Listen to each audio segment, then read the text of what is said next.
You lose about 30 minutes each time you set up your camera and lights in a new position. Do that just 4 times in a day and you've wasted 25% of your filming time. Give me 5 minutes and I'll show you how to cut out unnecessary equipment moves to get your time back. Want our free setup tracker to plan an efficient video shoot? Then drop setup in the comments and I'll send it to you. Hi, I'm Klara. Our studio produces videos, photos, and designs for educational creators teaching hands-on skills in their signature program. In each video, I'll give you a micro strategy you can use today. You're losing hours to moving your camera more than you actually need to. And it happens when you record your lessons in the same order you teach them because it feels like the most natural way to do it. So you end up moving your camera and your lights each time the shot needs to change. But the best order to teach something isn't automatically the best order to film it. Each move means you're paying a setup cost, the time you spend readjusting equipment instead of filming. You pay this even if you never leave the room. Just filming against a different wall is going to cost you. Leave the room entirely, and that cost often doubles or triples. Here's a 3-step process we use with clients to arrange the shoot around setups instead. Step 1, identify your setups. Review the lessons across your whole curriculum and list all the possible camera and lighting positions you'll need. Common setups include face to camera for talking directly to your students, overhead for any moment where your hands or body would otherwise block what they need to see, and over the shoulder to give students a first-person view of what you're seeing as you demonstrate. Step 2, map your setups to your lessons. Go lesson by lesson and note which setups are needed to teach it. Some might need only one, like a simple welcome video might just need the face-to-camera setup. A full demonstration might need 2 or 3.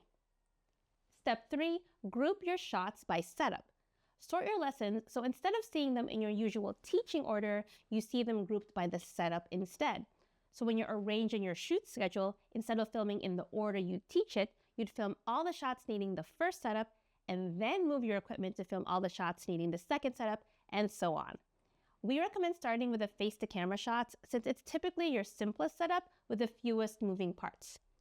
Here's an example of how much of a difference this process makes in a real scenario. One of our clients is a quilting educator. Within her signature course, she teaches how to quilt 28 different quilting motifs, and each lesson follows the same flow.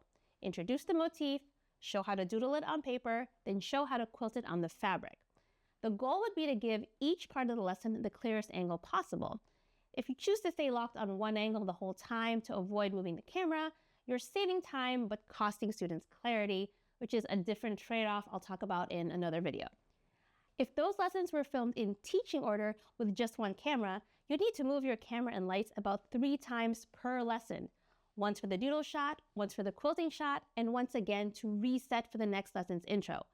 Across 28 lessons, that adds up to over 80 times you're moving your equipment. Now compare that to filming in batches based on setup instead. Even with one camera, you're down to just 2 moves total. You set up to film all your intros, move into your second setup to film all the doodle shots, then move into the third setup for all the quilting shots. When our team filmed her, we were even able to capture the intro and quilting angles at the same time using multiple cameras, so that reduced it to just a single move. But even with just one camera, you're going from over 80 moves down to just 2. When you film your shots by setup order instead of lesson order, you cut out any unnecessary moves that cost you precious filming time. Want the setup tracker to map this out for your own shoot? Drop setup below and I'll send it over, and you can fill it out before your next shoot. And stop losing hours to moves you didn't need to make.